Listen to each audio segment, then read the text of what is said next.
Hello everybody, welcome to game 1 of FS Qwerty vs FS Esque.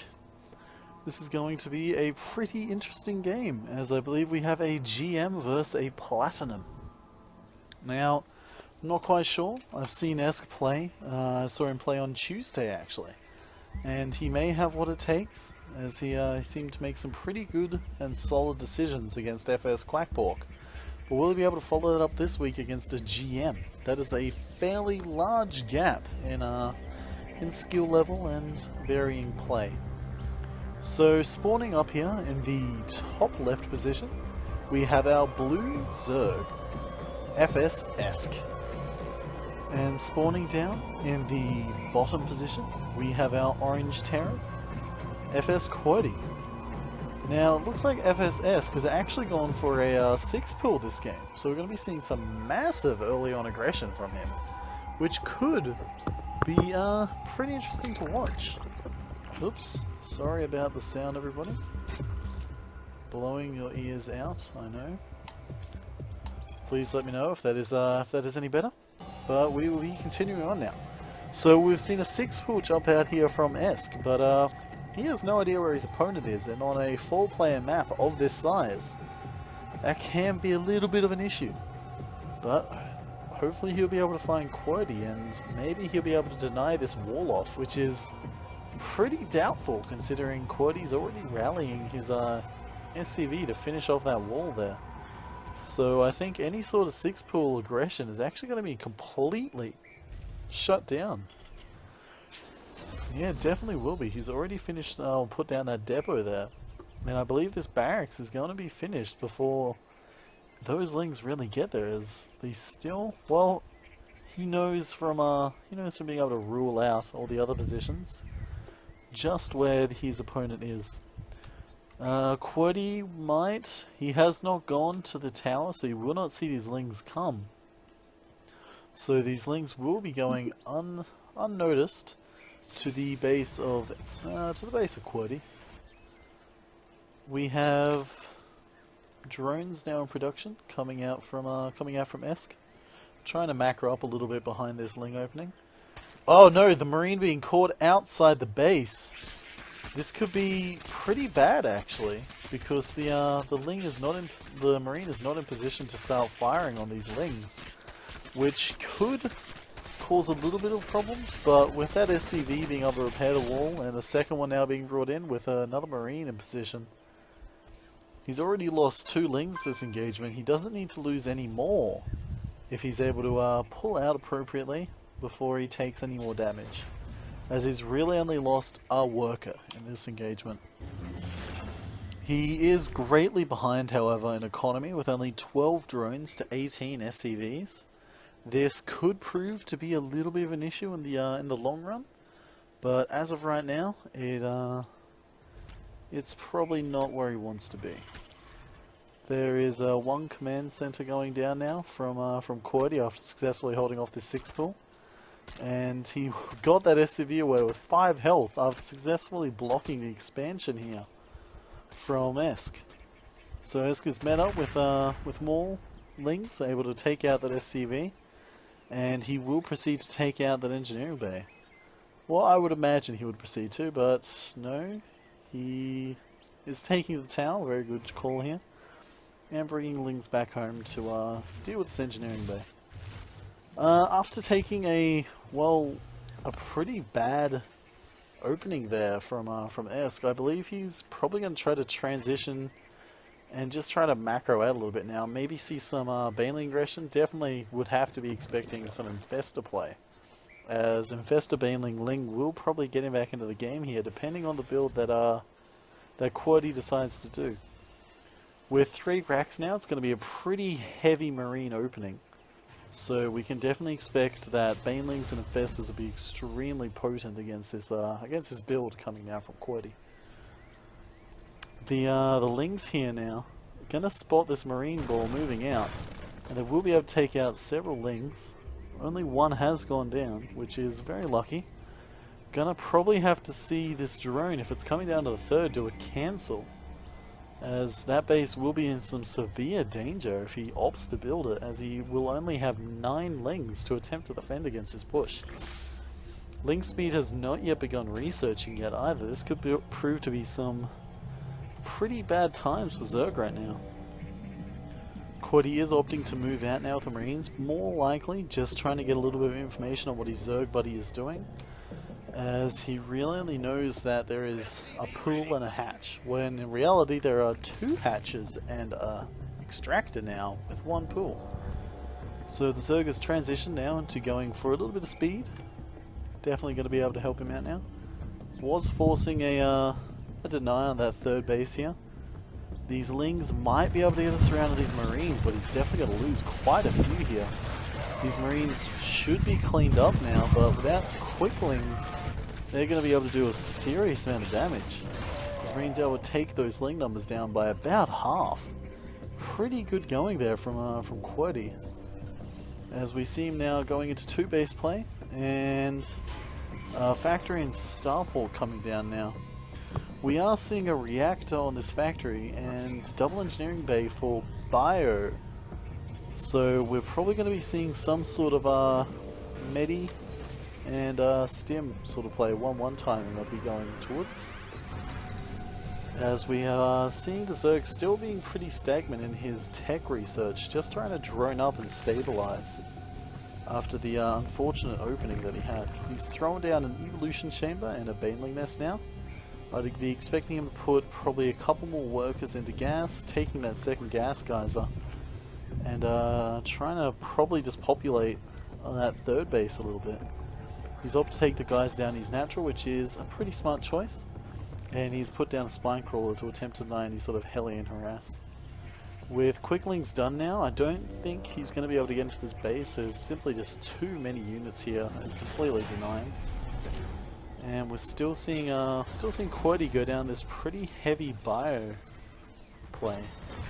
He is putting an armory here down now, which could be to go for some sort of mech, but it's very unlikely, as he's probably only going to be getting probably reacted Hellions out of here for now. Probably lift off this factory and swap it out with the starport, I'd expect.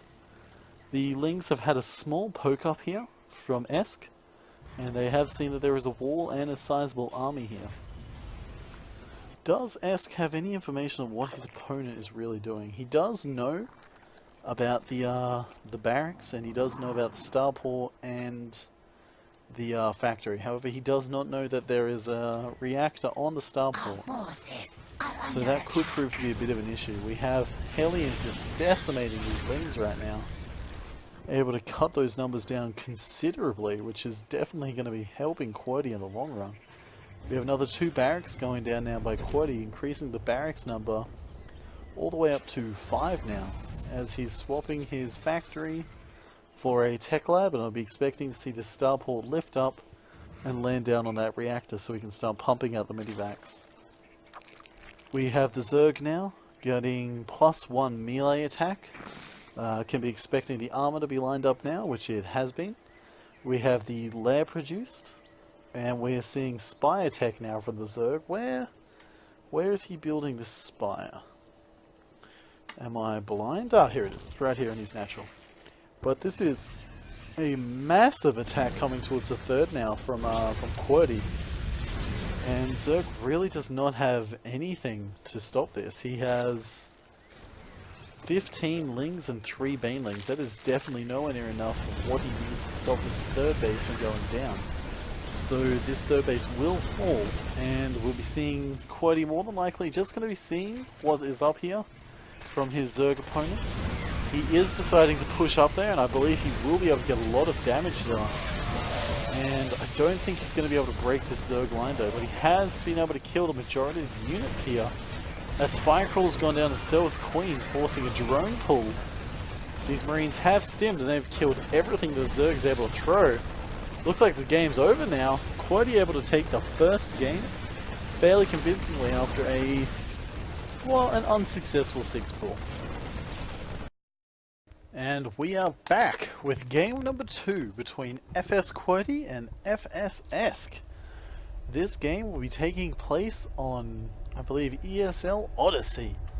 Probably, I'd have to say one of my favorite, not one of my favorite maps, but one of my more favored maps anyway, in this particular map pool, as it has certainly quite a few, quite a few advantages for a Zerg player to take advantage of and really go up these massive ramps and just take out expansions. But I'll be doing the introduction of the players, as we have FS Esque spawning over here on the left hand side as the blue Zerg. FS Esque unfortunately down a game after an unfortunate wall off from his opponent, being very fast on that and able to completely shut down his 6-bull play. Spawning over on the right hand side we have FS Qwerty. FS Qwerty able to take that game out with a pretty serious defense and then able to macro up and do some pretty powerful 2-base play against his opponent. Now, we haven't seen a barracks go down yet from Qwerty, and Esque was able to spot this just straight away, knowing what happened. After getting that spot on the SCV going down here, able to completely shut down this proxy play before it's even gotten to start.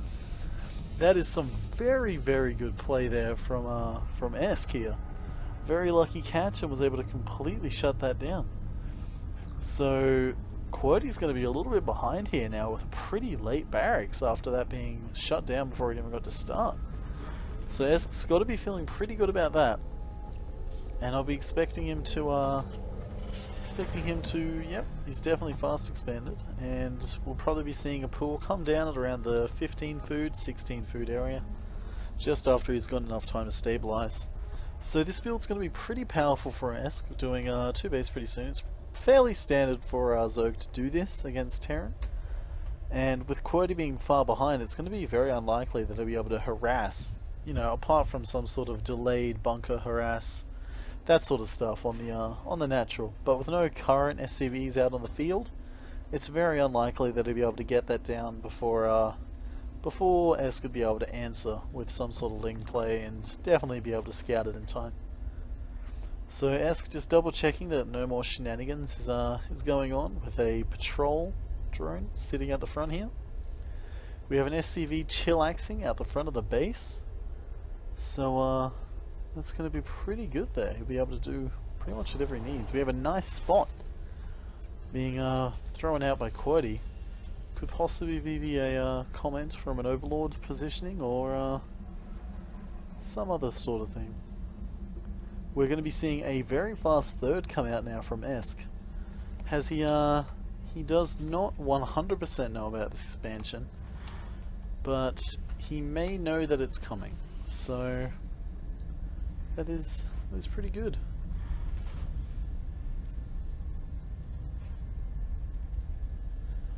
So a little bit of talk going out now from Qwerty, saying that he saw the Overlord, but he wasn't quite sure if Esque had seen the SCV. Obviously referring to the scout on the SCV going out to lay down that proxy base. It was definitely a very, very powerful scout there from Esque, allowing him to get into a fairly favourable position in this game. But as the game's going on, the supply counts have evened up now, with Esque actually being a little bit behind on the economy, as he's opted to go for a little bit of a ling harass. Without ling speed or any sort of real numbers, that was kind of doomed to work unless Qwerty was being extremely greedy there. But Qwerty able to correctly answer that and pretty much shut that down very quickly. Now, the third base has popped up here from Esque, and I'm more than likely going to be seeing a Banley nest pop down. As soon as he starts getting that gas, he'll be going for ling speed and up to a lair. Now, with the current buildings that Qwerty's been doing, I'm expecting definitely to be seeing probably a mech play from him. He's gone fast 2 gas, and he's dropping his factory straight down onto the reactor straight away. So we're definitely going to be seeing some Hellion harassment coming out now from Qwerty, and we might see this transition in some sort of siege tank Viking play. As at the moment, mech play is very, very powerful in pretty much every single matchup. So it'll be pretty interesting to see just where he decides to go with this sort of play. We have more scoutlings, just checking out what's going on. They have successfully scouted the Hellions. We have a starport coming down now, so a little bit of one-on-one play coming out here from Qwerty. Definitely probably going to be seeing some medis, might even see a bit of a Hellion drop harass. Probably unlikely, but you can never rule too much out in this sort of matchup. It could simply be a quite simple play. I have accidentally missed the third here. A very fast third expansion coming out now from Qwerty. Possibly a little bit too soon. But as long as Esque doesn't throw on too much harassment, but with 20 lings on the way, that's a bit of a broad order. Esque being very, very aggressive in this game, just not setting up his economy as he's still behind in workers after losing so much throughout the entire game. In fact, the units lost tab, it's definitely not looking very good for him. He has lost 6 units, and those 6 units are Zerglings. So, you know, I'm just sort of talking as it is. Qwerty down near the watchtower, did not secure it though. A bajillion quicklings able to completely shut down these Hellions. They will need to run back to base or they will all be lost. You know, they're still opting, slaughtering these lings, but more Hellions here. Qwerty trying to go for a Baneling bust right now. Morphing is quite a few Banelings, as we have 11 Banelings on the way now. Morphing them very close to his opponent's base, literally just out of vision. There are quite a few units here. It may not be very effective, this play. But we're going to have to see where this goes, with even more Banelings on the way. Grand total of, 17 Banelings. Esque decided just to go straight up and in for it. Completely demolish that wall. Very nice Hellion micro there, forcing all the lings to just chase them down and get stuck in that corner. Even more Hellions here. Banelings right in the mineral line, throwing them on a command center. That's not what you want to do. This attack will be cleaned up with very, very solid micro here from Qwerty. But with a Banshee on the field now, this attack has actually given Esque enough time to set up his Evo chamber and get Spore Crawlers up. The question is, knowing Banshee's there and preparing for them, he has put down the Spore Crawlers, so that's going to be very good for him now. He will be able to aptly defend this, but he doesn't have any spores in his third. That was due to lack of funds. He's put down 2 in his third, and he only has 1 in each of these bases up here in his natural and main. That is an appropriate number, as, well, he has decided to move some queens. And we're seeing a very aggressive build now coming out from Qwerty. We have double engineering bay and many barracks being thrown down. So I expect to see 1-1 timing once again coming out from Qwerty, probably around the 16-minute mark is when I would be expecting this attack to hit. Yeah, I'm going to stick with that. Around the 16-minute mark is when I'm going to be expecting this attack timing to hit. He will be doing this bit of a harassment with the Banshees, almost losing 1 of them. Able to keep that alive just. And we have another attack being geared up now by Esque. Literally just lining those lings up with those Hellions though. He's going to have to pull back a little bit those lings, build them a little bit closer to his base. He has decided to go for a spy attack now, which isn't a bad idea. But given the composition of the opponent's army, as he's able to take out lings fairly easily, I think some sort of infestor play probably would have been quite a bit better, as if he's able to shut down that movement of the quite mobile Terran army, he'll pretty much be able to take the game pretty confidently. In the unit counting station, we're seeing 47 drones to 54 SCVs and 2 mules, and we have 4 mutalisks on the way now, as well as siege tank tech. So both Terran and Zerg now sort of playing to each other's metagame. Oh, very nice repair here. You don't see very many Terrans repairing their damaged vehicles very often, which is a little disappointing in my heart, but it's good to see it when it actually does happen. Now this Mutalisk play, I'm not completely ruling it out, as it can be very, very powerful if it's microed correctly. So assuming he's able to actually micro it all correctly, it probably could go pretty well for him. As we're starting to build up those muta numbers, we have 8 mutalisks now. We're getting baneling speed and an infestation pit on the way. He's still trying to, I guess, secure a bit of a macro game at the moment, as his main's almost mined out. It's the 15-minute mark. I'd be expecting him to take a 4th base relatively soon. So Terran and Zerg sharing a bit of an engagement there. Nothing too major. Some pretty good creeps right here. A lot better than mine. So it's good to see that sort of play. Still gearing up for another attack now from the Zerg. We are unit counting stations still behind in economy as the Terran is on 3 base. Zerg will need to secure a 4th base when he goes for this attack, or it will pretty much be an all-in assault. And that is a little bit less than preferable in this situation, because as it's looking right now, Terran's army could pretty easily hold off against this attack right now, as there is just a bajillion things tech-wise being researched by Zerg. So I'm beginning to think like this army, well, I'm hoping that this army is a defensive army, and that this Mutalisk harass is going to pull out.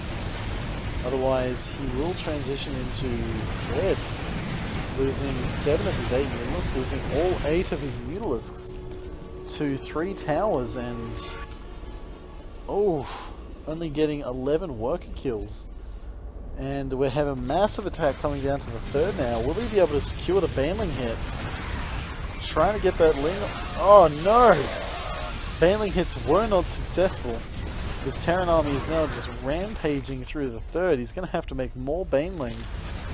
Morphing in 12 more banelings now. This might be enough with proper fungals, but it is not looking good for the Zerg right now, as he has lost his 3rd base while already being behind in the economy. After losing 12 mutalisks, he is in a lot of trouble right now. Charging down this ramp, but Siege Tank's gonna be able to stop that.